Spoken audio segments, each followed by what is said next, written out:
और उस नाम में अपने मन को लगाओगे तो चाहे तुम थोड़ा सा भी क्यों ना जब पाओ, उसका जितना भी फल मिलेगा आपको पूरा मिलेगा। जैसे एक बार कोई एक बहुत साहूकार था, वो गांव में चीज दिया करता, ब्याज पे पैसे देता, कोई सामान लेके आते उनसे ब्याज लगाता। तो उन दिनों में ऐसे गरीबी के दिन थे, आज की तरह से संपन्न लोग नहीं थे। तो एक गांव में वो गया, जाके उसने उससे पैसे मांगे, उसका काफी जो मूल था उसका ब्याज हो गया था। वो बेचारा नहीं दे पाया, गरीब आदमी था, कहने लगा जी मैं नहीं दे सकता, मैं नहीं दे पाऊंगा आपको। बोला नहीं दे पाएगा? तो ऐसे आदमी कठोर होते हैं, वो खून चूसने वाले बन जाते हैं लोगों के, उनके दिलों में दया धर्म नहीं होता, वो पाप कर्म को पाप कर्म नहीं मानते, वो निर्दयी हो जाते हैं। ऐसा निर्दयी हो गया कि उसका सारा सामान बांध लिया। अब वो बेचारा क्या करे? पैसे मांगता हूं, तेरा सामान लेके जाऊंगा, जो सामान था सारा बांध के चलने लगे। अब कोई मजदूर नहीं मिला गांव में, कोई नहीं मिला। एक महात्मा सब कुछ देख रहा था, वो महात्मा ने देखा, महात्मा बोला तेरा सामान मैं पहुंचा सकता हूं और कुछ नहीं लूंगा तेरे से। बोला, उसने सोचा अच्छा मिला कल का अंधा, कुछ लेगा भी नहीं, तेरा सामान पूछा होगा, तेरे कोई मिलता ही नहीं था। बोले एक काम करना पड़ेगा सेठ जी। बोले बोलो। ने बोला या तो धर्म कर्म की, भक्ति की, प्रभु प्रेम की बात मैं बोलूंगा तो आपने सुनते जाना पड़ेगा, या आप मुझे सुनाते जाइए, मैं सुनता चलूंगा, और दूसरी बात कोई नहीं होगी, मैं आपका सामान पहुंचा दूंगा। बोला ठीक है। उसने सोचा कि ये तो और भी अच्छी बात, कुछ भी लगे भी नहीं गा, और ये तो बहुत मूर्ख मिले, अच्छा महात्मा मिले, ये तो लेके चल पड़े। सामान लेके गया, चलते चलते वो महात्मा जी से कहने लगे आप ही बताओ, मुझे तो नहीं पता। उसने सोची सामान भी लेके जाएगा, अच्छी बात बताएगा, तेरा रास्ता भी कट जाएगा, और बहुत अच्छा हो गया। महात्मा जी उसको अच्छी अच्छी बातें बताते रहे, नाम की महिमा, सत्संग की महिमा, महापुरुषों के जिक्र, प्रभु का गुणगान, क्योंकि प्रभु की तो कितनी लीला है, कितना बताओगे।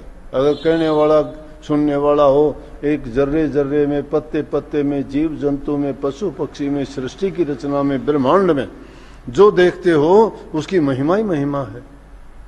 लेकिन हम बेचारे हैं, बेचारे बिना विचार के, कोई विचार ही नहीं करते, इतना टाइम ही नहीं है सोचने का किसने क्या कर रखा है।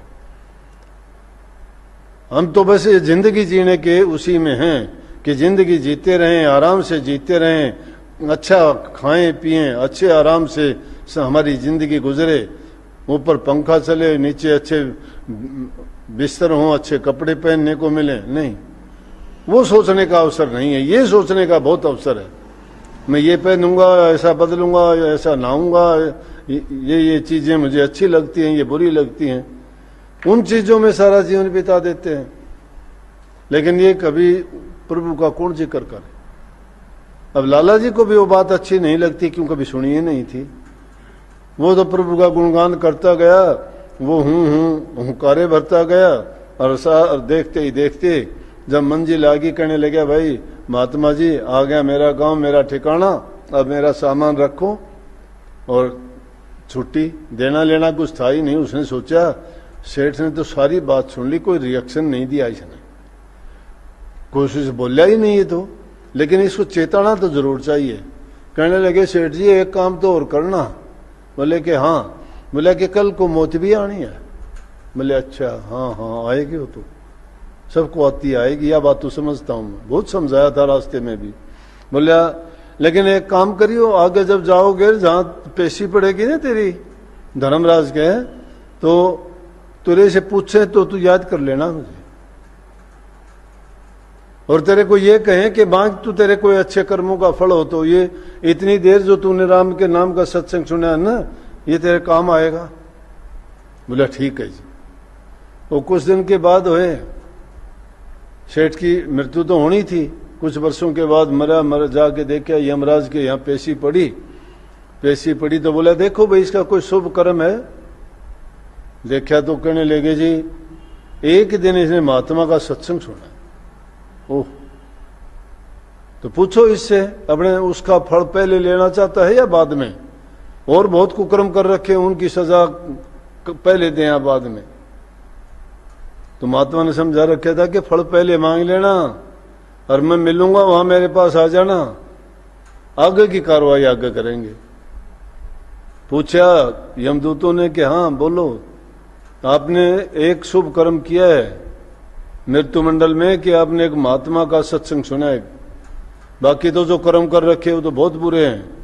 किसी से ब्याज लिया, किसी से धोखा किया, किसी से कपट की, किसी की निंदा की, किसी से झूठ बोला, बड़े धोखेबाजी की हैं। उनका फल तो तुझे बाद में मिलेगा, वो तो नरकों में जाना पड़ेगा, बहुत बड़े बड़े कष्ट होंगे। लेकिन महात्मा का जो संग किया है उसका तेरे को अच्छा फल मिलने वाला है। बोले आप बता कौन सा पहले लेगा?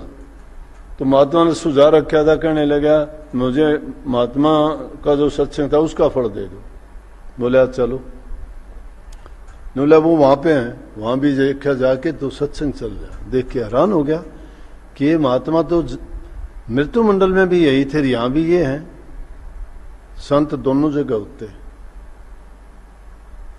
वहां सत्संग देखा और देखते ही सेठ से बोले आ गया? बोले हाँ जी आ गया। बोले वे एक काम कर गए? बोले हाँ। बोले मुड़ के ना देखिए दरवाजे की तरफ, बैठा सत्संग सुनता रहे आराम से। आराम से अगर तुझे बाहर बिना निकल गया, अगर बाहर निकलेगा पकड़ के ले जाएंगे, जो कर्म कर रखे उनका भोग भोगना पड़ेगा। बोला मैं क्यों जाऊं था, चालाक तो था ये। महात्मा तो रहे और भी नजदीक आके बैठ गया कि कदे उठ के उठ आ जा लेने। बेरा पटा है उनका, लेकिन ये नहीं बेरा कि महापुरुषों के पास, संतों के पास जमदूत उनके जो जगह होती है उनके दरवाजे के अंदर भी प्रवेश नहीं कर सकते। हाँ, आने जाने वाले जो होते हैं उनकी बुद्धि को भ्रष्ट जरूर कर देते हैं, क्योंकि उनको जो खुद नहीं आ सकते तो काल रूप बन के और उनकी बुद्धि पर बैठ के उनसे उल्टे पुल्टे काम करवा देते हैं। यमदूत बाहर खड़े खड़े कदे खांसे कदे खंगारे करें कि आजा झोली दें, देख के न और फिर मुंह फेर ले। जाके यमदूत कहने लगे जी वो तो महात्मा जी के पास जाके बैठ गया और अब जो है उसको बुलाते हैं तो आता ही नहीं। बोले भाई अब काबू नहीं है। संतों का जो जीव बन जाता है, संतों के पास जो चला जाता है वो अपने आप काबू का नहीं है, तो उसको तो भूल जाओ। तो देखो थोड़ी सी घड़ी का सत्संग करने से, प्रभु हरि नाम की चर्चा करने से, उस नाम की महिमा को गाने से, सुनने मात्र से इतना फल मिल गया। तो हम तो रात दिन उनका गुणगान करते हैं, बैठते हैं, सुमन करते हैं, ध्यान करते हैं, फिर हमारा कल्याण क्यों नहीं होगा?